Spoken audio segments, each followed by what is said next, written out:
भारताच्या ओडिसा राज्यातील पुरीमध्ये चमत्कारिक एक अशी गोष्ट आहे जी समजणे विज्ञानालाही सोपे नाही।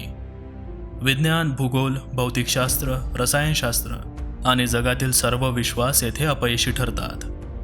हिंदू धर्मात 4 धाम आहेत: बद्रीनाथ धाम, द्वारकाधीश धाम, रामेश्वरम आणि जगन्नाथपुरी। आणि ही कथा आहे जगन्नाथपुरीची, जिथे आजही श्रीकृष्णाचे वास्तविक हृदय धडधडते। या मंदिराची अशी काही रहस्य आहेत जी ऐकून कोणाचेही होश उडतील। पाश्चात्य संस्कृतीचा अवलंब करून आपण अशा टप्प्यावर पोहोचलो आहोत की लोक देवाचे अस्तित्व आहे की नाही याबद्दल प्रश्न उपस्थित करू लागले आहेत। पण आता मी तुम्हाला हाच प्रश्न या व्हिडिओनंतर विचारणार आहे। चला बघूया। प्रत्येक मंदिरात मूर्ती धातू किंवा दगडाच्या बनलेल्या असतात, पण जगन्नाथ मंदिरात देवाची मूर्ती लाकडाची बनलेली आहे। असे का? चला सांगतो। 3102 BC मध्ये झारा नावाच्या एका शिकारीने शिकार करत असताना चुकून श्रीकृष्णाच्या पायावर बाण सोडला, त्यामुळे श्रीकृष्णाचा मृत्यू झाला। झाराने श्रीकृष्णाचे अंतिम संस्कार पूर्ण विधीपूर्वक केले, पण जेव्हा त्यांची चिता शांत झाली तेव्हा झाराने पाहिले की चमकणारी एक धातूची वस्तू अद्याप जळलेली नाही। झाराला हे समजले नाही की हे काय आहे। त्याने ती वस्तू उचलली आणि विकायला निघाला। ही वस्तू विकत घेणं तर दूर, त्याला कोणी हातही नाही लावला। मग शेवटी पराभवाला कंटाळलेल्या झाराने ती धातूची वस्तू लाकडावर ठेवली आणि ती पाण्यात सोडून दिली। गुप्त साम्राज्याच्या काळात अवंतीचा राजा असलेले इंद्रद्युम्न हे भगवान श्री विष्णूचे परमभक्त होते। एके दिवशी त्यांच्या स्वप्नात येऊन श्री भगवान विष्णूंनी त्यांना एका नदीत डुबकी मारण्यास सांगितले आणि हेही सांगितले की त्या लाकडाच्या खोडात मी स्वतः तुला भेटेल। हे स्वप्न पाहून दुसऱ्याच दिवशी राजा डुबकी मारायला गेला। डुबकी मारताना राजाला काही अंतरावर नदीत एक लाकडी खोडही दिसले। राजाने क्षणाचाही विलंब न करता त्या खोडापर्यंत पोहोचले आणि त्या खोडाला राजवाड्यात आणले। मग राजाने काही प्रसिद्ध कारागिरांना बोलवले, पण त्यांच्यापैकी कोणीही त्या लाकडापासून मूर्ती बनवू शकले नाही।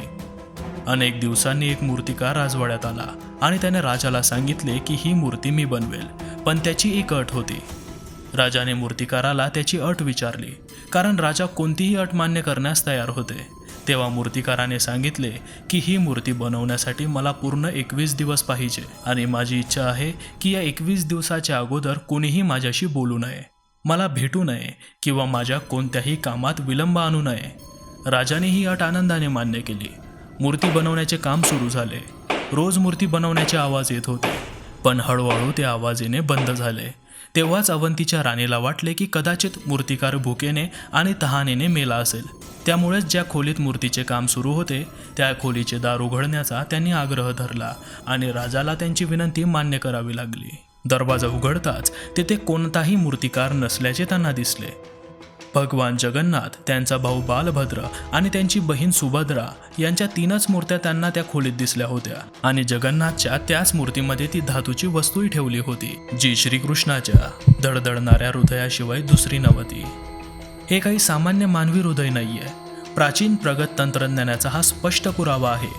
हे हृदय ऊर्जा प्रसारित करते आणि आपण सर्वांनी हे तर वाचले आहे की दगड आणि धातू विजेचे चांगले वाहक आहेत आणि लाकूड हे विजेचे वाईट वाहक आहेत। म्हणूनच जगन्नाथ मंदिरातील मूर्ती लाकडापासून बनवल्या आहेत। इतकेच नाही तर दर 12 वर्षांनी देवाची नवीन मूर्ती स्थापन केली जाते आणि देवाच्या हृदयाला त्या मूर्तीमध्ये बसवले जाते। हे असे केले जाते कारण उपकरणामध्ये प्रसारित होणारी ऊर्जा जर आपण वैज्ञानिकदृष्ट्या बोललो तर त्या मूर्तीमध्ये असते। ती इतकी ऊर्जा प्रसारित करू शकते की त्यामुळे लाकूड कालांतराने जीर्ण होऊ शकते आणि म्हणून ते बदलणे आवश्यक आहे। परंतु ते बदलण्याची प्रक्रिया देखील यासारखीच मनोरंजक आहे। दर 12 वर्षांनी एक दिवस असा असतो ज्या दिवशी मंदिरात कोणालाही प्रवेश मिळत नाही। संपूर्ण शहरातील वीज पुरवठा बंद केला जातो। मंदिराचे मुख्य पंडितांच्या डोळ्यावर पट्टी बांधली जाते आणि त्यांच्या हातात मोठे आणि जाड हातमोजे घातले जातात आणि 100% अंधारात हे हृदय बाहेर काढले जाते आणि नवीन मूर्तीमध्ये स्थापन केले जाते। इतिहासात ज्या पंडितांनी हा सोहळा केला ते सांगतात, त्यांनी पाहिलं तर कधीच नाही, पण या वास्तूला आपण ब्रह्मपदार्थही म्हणतो। त्या वस्तूला हातात पकडल्यानंतर असे वाटते की त्याने जिवंत ससा पकडला आहे। असेही मानले जाते की जर कोणीही या ब्रह्मपदार्थाला पाहिले तर त्याच क्षणी त्याचा मृत्यू निश्चित आहे. म्हणूनच डोळ्यांवर पट्टी बांधल्याशिवाय हा सोहळा करण्याची परवानगी कोणालाही नाही. या मंदिराच्या वर एक ध्वज आहे जो पूर्णपणे वैज्ञानिक नियमांच्या विरुद्ध आहे. जसा वारा ज्या दिशेला वाहतो पतंगही त्याच दिशेने उडतो आणि ध्वजही त्याच दिशेने उडायला हवा हे आपल्याला माहीत आहे. पण जगन्नाथ मंदिराचा हा ध्वज पूर्णपणे वेगळा आहे. तो नेहमी वाऱ्याच्या विरुद्ध दिशेने उडतो. का आणि कसे हे आजपर्यंत कोणालाही समजलेले नाही. या ध्वजाची आणखी एक खास गोष्ट म्हणजे तो रोज बदलावा लागतो. म्हणूनच मंदिराचे पंडित 214 फूट उंच असलेला हा ध्वज दररोज बदलतात. कारण असे सांगतात की जर एखाद्या दिवशी हा ध्वज बदलला नाही तर मंदिर 18 वर्षांसाठी बंद राहील.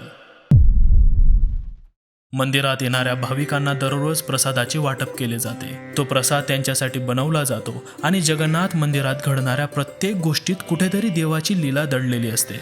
मंदिरात दररोज 500 लोकांसाठी प्रसाद बनवला जातो आणि काही वेळा भक्तांची संख्या हजारोंपर्यंत जाते. मात्र जगन्नाथ मंदिरात भक्तांसाठी प्रसादाची कधीच कमतरता भासली नाही. मंदिरात दिवसभर प्रसादाचे वाटप केले जाते. मात्र आजपर्यंत या मंदिरात प्रसादाचा एकही दाणा कमी पडला किंवा वाया गेला असे घडले नाही. पण असा अंदाज बांधणे मानवाला फार कठीण आहे आणि हे प्रकरण इथेच संपत नाही. प्रसाद वाटण्यात एक रहस्य तर आहेच, पण यापेक्षाही मोठे रहस्य आहे प्रसाद बनवण्याचं. लाकडी विस्तवावर मातीची 7 भांडी एकावर एक ठेवून प्रसाद बनवला जातो. सर्वात खालच्या भांड्यातील प्रसाद आधी शिजावा असे विज्ञान आणि तर्क सांगतात. पण पुरीच्या जगन्नाथ मंदिरात विज्ञान आणि तर्क चालत नाहीत. या 7 भांड्यांमध्ये सर्वात वर ठेवलेल्या भांड्याचा प्रसाद आधी शिजतो. नंतर खाली ठेवलेल्या भांड्यांचा आणि त्याचप्रमाणे तळाशी ठेवलेल्या भांड्याचा प्रसाद सर्वात शेवटी शिजतो. होय, मला माहीत आहे की तुम्हाला सध्या काही समजत नसेल. हे आजपर्यंत कोणालाही समजू शकलेले नाही. या मंदिराचे सौंदर्य शब्दात वर्णन करता येणार नाही. एवढं मोठं मंदिर एवढ्या वर्षांपूर्वी कोणत्याही तंत्रज्ञानाशिवाय कसं बांधलं गेलं असेल. पण तुम्हाला माहीत आहे का की या 214 फुटांच्या मंदिराच्या घुमटाची सावली आजपर्यंत कधी तयार झालीच नाही. तुम्हाला नक्कीच धक्का बसला असेल, पण हे खरे आहे. जगन्नाथपुरीच्या मंदिराच्या घुमटांची सावली कधी बनतच नाही आणि आपले आवडते विज्ञान याचाही तर्क शोधू शकले नाही. रहस्य इथेच संपत नाही. आपल्याला माहीत आहे की काही इमारती, वास्तू आणि काही क्षेत्र हे नो फ्लाय झोन असतात. म्हणजेच तेथे ड्रोन, विमाने किंवा मानवनिर्मित कोणतीही उडणारी वस्तू पाठवण्याची किंवा उडवण्याची परवानगी नसते. पण आपण पक्ष्यांना तर थांबवू शकत नाही. त्यांना समजावून सांगणे खूप कठीण आहे, नाही का? पण जगन्नाथ मंदिराविषयी बोलायचे झाले तर तिथे असे काही आहे जे कदाचित पक्ष्यांना माहीत आहे पण आपल्याला नाही. कारण या मंदिरावरून कोणतेही ड्रोन किंवा विमान आणि कोणताही पक्षी उडत नाही. तुम्ही पाहिले असेल ना मंदिराच्या घुमटांवर किंवा मोठमोठ्या इमारतींवर पक्ष्यांना बसलेले. तुम्ही जगन्नाथपुरीला कधी गेलात तर ते नक्की बघा. ते पक्षी जगन्नाथ मंदिराच्या छतावर कधीच विश्रांती घेत नाहीत. जगन्नाथ मंदिराच्या छतावर किंवा त्याच्या घुमटावर बसलेला पक्षी तुम्हाला कधीही दिसणार नाही. पण गोंधळात टाकणारी गोष्ट ही आहे की न बोलणारा पक्षी हे ओळखतो की आपल्याला मंदिराच्या वरून उडायचे नाहीये. ही गोष्ट अतिशय रोमांचक आहे, बरोबर ना? जर तुम्हाला ही कथा जाणून घ्यायला आणि ऐकण्यात आनंद वाटत असेल आणि तुम्हाला अशाच नवीन गोष्टी आणि कथा जाणून घ्यायच्या असतील तर युगगाथा या यूट्यूब चॅनलला सबस्क्राईब करायला विसरू नका.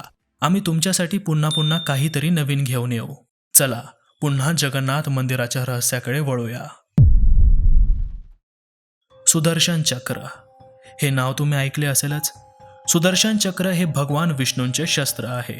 ते अधमाचा नाश करते. जगन्नाथ मंदिराच्या माथ्यावर एक सुदर्शन चक्र आहे आणि त्यातून तुम्ही ज्या पण दिशेला पाहाल त्या दिशेचे मुख तुमच्याच बाजूने असेल. भगवान जगन्नाथ, ज्यांच्या नावाचा अर्थ जगाचा स्वामी आहे. लाखो भक्त त्यांच्या मंदिरात श्रद्धा आणि प्रेमाने येतात. मात्र या मंदिरात फक्त हिंदूंनाच जाण्याची परवानगी आहे. इतर कोणत्याही धर्माच्या लोकांना बाहेरूनच दर्शन दिले जाते आणि दर्शन करून माघारी पाठवले जाते. आपल्या माजी पंतप्रधान इंदिरा गांधीजी त्याही जगन्नाथपुरीला दर्शनासाठी गेल्या होत्या. पण कारण त्या फारसी आहेत, हिंदू नाही, त्यांना त्यांचे आडनाव फिरोज गांधी यांच्यापासून मिळाले आहे. त्यामुळे इंदिरा गांधींनाही भगवान जगन्नाथजींच्या दर्शनाची अनुमती दिली नव्हती.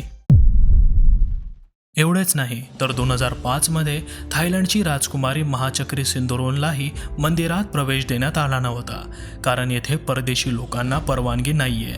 त्यांच्यासाठी व्यवस्था करण्यात आली होती आणि बाहेरूनच दर्शन दिले गेले. 12व्या शतकात बांधल्या गेलेल्या या मंदिराला स्वित्झर्लंडमधील एका महिलेनेही 1,78,00,000 रुपये अर्पण केले. मंदिरात अर्पण करण्यात आलेला आतापर्यंतच्या सर्वात मोठ्या दानांपैकी ही रक्कम आहे. पण तरीही ही महिला हिंदू नव्हती, म्हणून तिलाही बाहेरून दर्शन घ्यावे लागले. आपल्याच धर्माविषयी अशा अनेक गोष्टी आहेत ज्यांबद्दल आपल्याला काहीच माहीत नाहीये. आपण डोळ्यांवर पट्टी बांधल्यासारखे कोणत्याही संस्कृतीचे पालन करत चाललो आहोत. आपण विसरून गेलो आहोत की ज्या धर्माने संस्कृती, सभ्यता, परंपरा आणि मूल्ये जगामध्ये नेहमीच जिवंत ठेवले आहेत, हा सनातन धर्म आहे आणि हा धर्म आता आपल्याला वाचवायचा आहे. दरवर्षी पुरीमध्ये जगन्नाथजींची रथयात्राही काढली जाते. हा 9 दिवसांचा उत्सव असतो, ज्यामध्ये भगवान श्री जगन्नाथ, देवी सुभद्रा आणि भगवान बालभद्र यांना गर्भगृहातून बाहेर काढले जाते आणि रथावर बसवले जाते. असे मानले जाते की या 9 दिवसात देव स्वतः लोकांमध्ये येऊन लोकांचे सुखदुःख स्वतः पाहतात आणि दरवर्षी लाखो करोडो भाविकांची गर्दी येथे होत असते. जगन्नाथपुरी मंदिराचे रहस्य इथेच संपत नाही. अजून अनेक कथा आहेत जे आपल्याला माहीत नाहीये, जसं की दरवर्षी भगवान 15 दिवसांसाठी आजारी पडतात आणि मंदिर दर्शनासाठी बंद केले जाते, आणि असे का होते हे फार कमी लोकांना माहीत आहे. मला आशा आहे की तुम्हाला हा व्हिडिओ पाहून आनंद झाला असेलच. म्हणून आता मी तुम्हाला विचारू इच्छितो की तुम्हाला देव खरोखरच अस्तित्वात आहे असे वाटते का? आणि अशाच न पाहिलेल्या, न सांगितलेल्या, न ऐकलेल्या गोष्टींसाठी युगगाथाला सबस्क्राईब करा, कारण आम्ही सत्यासोबत आहोत.